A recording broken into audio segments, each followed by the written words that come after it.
morning, ladies and gentlemen of the voting environment of this country called the USA.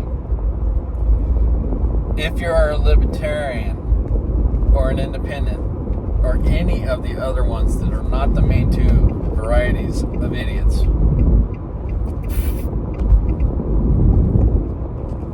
please hear my plea.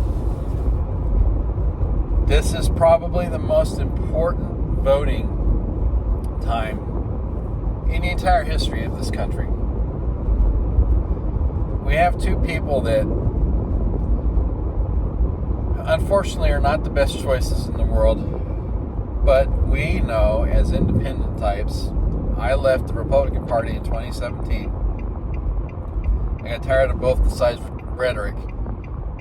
We know we could do better, but unfortunately we also know that there is a history with people on the independent parties of not voting independent, and it has hurt us, ladies and gentlemen. So here's my plea to you. Please, since we know we're not going to vote independent, because if we do, it's not going to make a dent,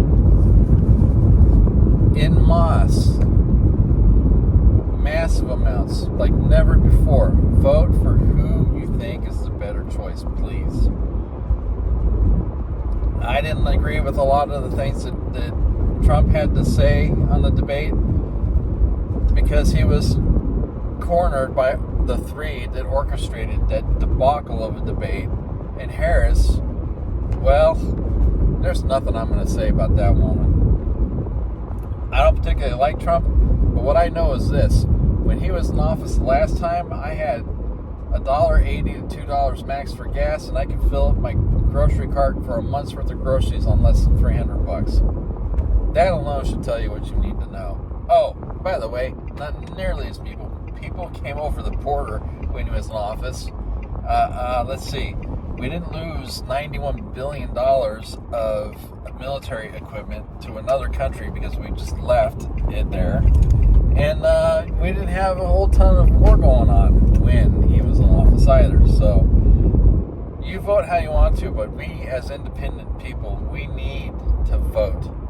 It needs to be definitive.